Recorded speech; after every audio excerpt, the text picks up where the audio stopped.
Isang mapagpalang araw po sa ating lahat. Ako po si Arnel Lopez Jr. from Bachelor of Art, major in Christian Education. My speech is all about distansya sa panahon ng pandemya.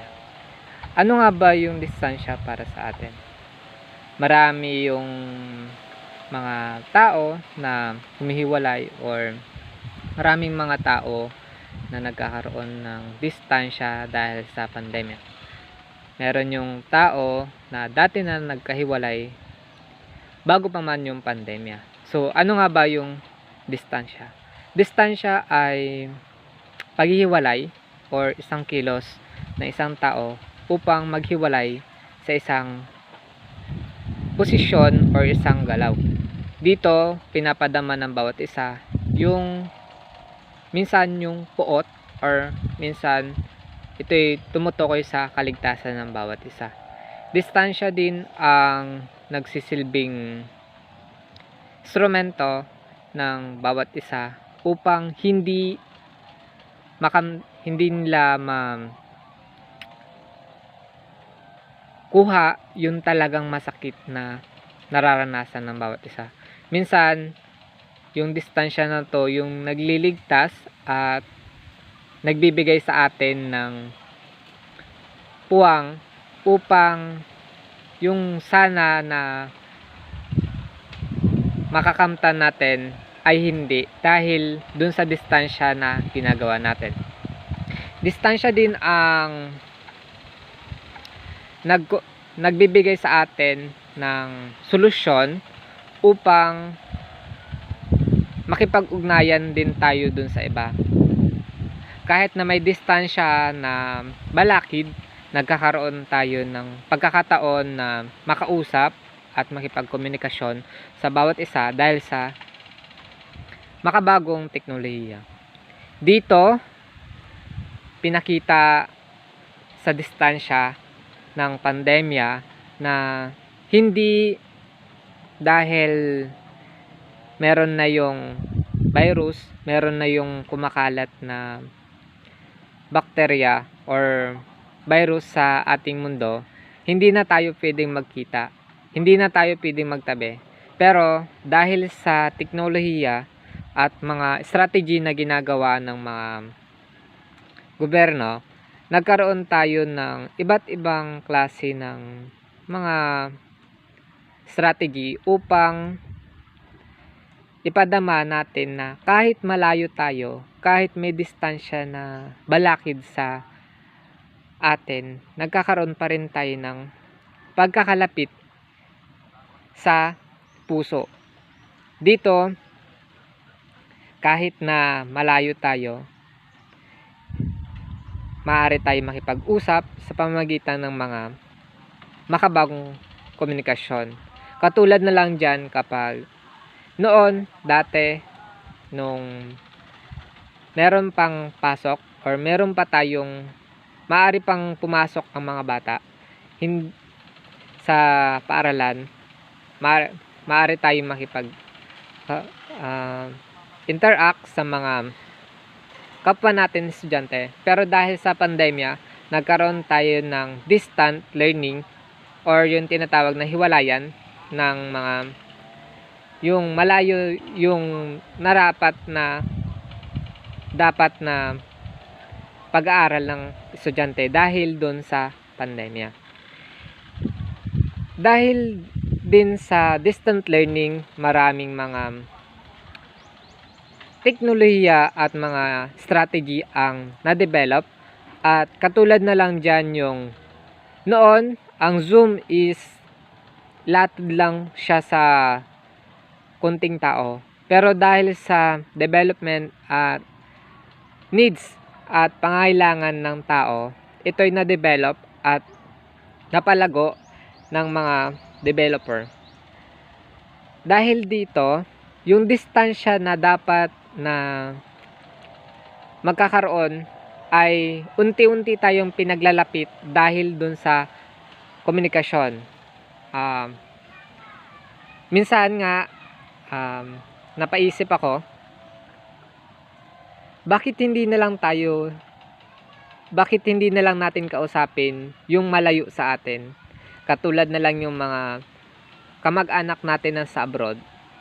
Dito, dahil sa teknolohiya at dahil dun sa mga iba't ibang mga platform na pinapalabas, na kakausap natin, na nagkakaroon tayo ng paglalapit kahit na may distansya na nariyan. Hindi balakid at hindi siya nagiging silbing harang sa atin yung pandemya dahil dun sa ating komunikasyon. Dito, sa komunikasyon, isa sa pinaka-epektibo dito na strategy ay yung distansya at yung pakipag-communicate natin sa ibang tao. Katulad na lang sa ating online class, malaking tulong sa atin na magkaroon ng makabago at dinevelop na mga kagamitan at mga video conference. Katulad na lang dati ng Skype, na dati noon allotted lang siya sa mga kunting tao, pero ngayon nagkaroon ng Google Meet na libre at hindi natin kailangang bayaran. Pero dahil doon nagkakaroon tayo ng kaalaman at nabubuo sa bawat isa yung learning dahil sa mga ito. Kahit na may pandemya, patuloy pa rin tayo na nakipag-usap sa bawat isa kahit na malayo. Sabi nga nila, yung distansya na ginawa natin ngayon is malaking protection sa bawat isa, lalo na ngayon kasi mayroong kumakalat na virus sa atin. Kahit na ito yung humarang sa atin para makipagyakap, makipag-usap ng malapitan sa mga tao na malapit sa atin, hindi natin magagawa ito dahil dun sa pandemya.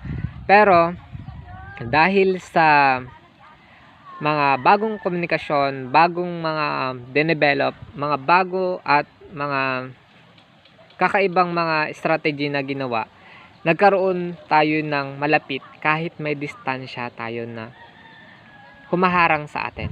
Distansya man ang siyang humihiwalay sa atin. Sabi ko nga nung una, distansya ang nagsisilbing hiwalay or isang galaw ng ating sa atin upang hindi tayo makapaglapit. Ito yung kilos natin na kung saan humihiwalay tayo dun sa isang bagay o isang tao kasi minsan lumalayo tayo dahil nasasaktan tayo.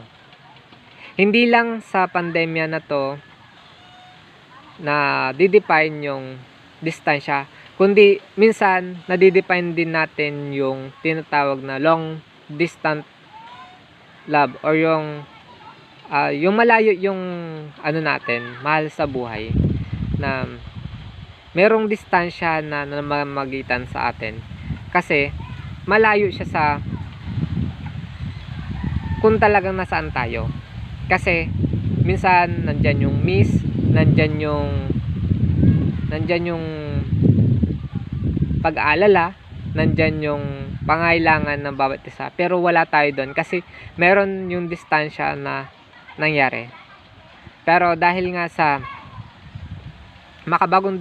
makabagong teknolohiya, nagkakaroon tayo ng pagkakataon na ipadama yung love, yung care o yung halaga ng bawat isa dahil dun sa pakikipag-usap natin sa kanila. Sa maraming hindi lang disadvantage ang makukuha natin sa distansya, kundi advantage, lalong lalo na ngayon na pandemya. sabi nga nila ng gobyerno, kailangan natin makipagdistansya sa ngayon, pero sa susunod na mga panahon, maaari na tayo makipagyakap or makipaglapit sa bawat isa kung yung pandemya na to is nawala na.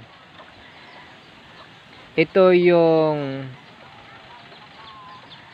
kahit na ito yung harang, nagkakaroon tayo ng pagkakataon na kausapin, ipadama yung kung ano yung man yung gusto nating ipadama sa kanila.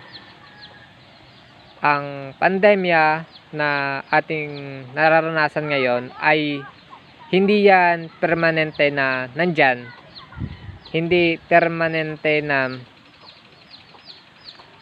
nandyan siya na kumakalat. Pero kapag sinunod natin yung mga protocol na gustong hiyain at gustong ipagawa sa atin ng gobyerno, ay malaking tulong sa bawat isa. Kasi nga, sabi nga nila, una sa lahat dapat matuto tayo sa sarili natin. Mauna yung disiplina, mauna sa atin yung nararapat na gawin sa ating sarili upang yung iba ma-encourage, mahikayat na gawin yung ginagawa natin. Bilang isa sa mga nakaranas ng distansya, marami din tayong matututunan dito sa pandemya at dito sa distansya na meron tayo. Kahit na 1,000 milya, kahit 1 kilometro man yung layo, kahit 1,000 milya yung layo nito sa atin, hindi balakid itong distansya na to. Sabi ko nga, distansya sa panahon ng pandemya, pero itong distansya na to pwedeng mapalitan at pwedeng mabago dahil sa pwede natin gawin. Hindi siya hindi dikta sa atin itong pandemya na to. Ngayong pandemya lang ito yung distansya na to. Pero sa susunod na panahon, sa susunod na henerasyon, mawawala na siya kung ang bawat isa ay makikipag-ugnayan at patuloy na sumunod sa mga kailangan nating gawin. Hindi kailangan na makipaghiwalay tayo ng tuluyan sa ngayon, pero sa susunod na panahon, maaari na tayong yumakap, maaari na tayong makipag-usap ng malapitan, makipag-hug, at kung ano mang gusto nating gawin sa bawat isa na hindi natin maaring gawin ngayong pandemya. Siya nawa yung naging silbi nating harang sa ngayon, hadlang ngayon, itong distansya na to. Pero ipagpapatuloy pa rin natin yung anuman yung ating ginagawa noon. Sabi ko nga nung election namin, kung ano man yung ginagawa natin ngayon, hindi pandemya yung magiging harang sa atin. Ipagpatuloy lang natin kung ano yung nasimulan natin. Kasi hindi naman yung pandemya ang magdidikta sa atin, kundi tayo mismo yung gagawa ng kapalaran ng bawat isa. Hindi yung distansya ang magdidikta din sa atin kung ano ba yung magiging future natin, kundi tayo bilang mga tao. Bilang panghuli, wag sana nating gawing disadvantage yung distansya ng pandemya, kundi sumunod tayo at ipagpatuloy natin yung anumang nasimulan ng bawat isa. Kasi hindi lang upang masaktan tayo, kundi para matuto tayo sa mga makabago at mga bagay na dapat nating matutunan dahil dito sa pandemya. Ito'y aral sa bawat isa na ang distansya ay hindi lamang disadvantage, kundi ito'y advantage ng bawat isa at bilang protection ng bawat isa. Isang mapagpalang araw po sa ating lahat at pagpalain nawa tayo ng Panginoon.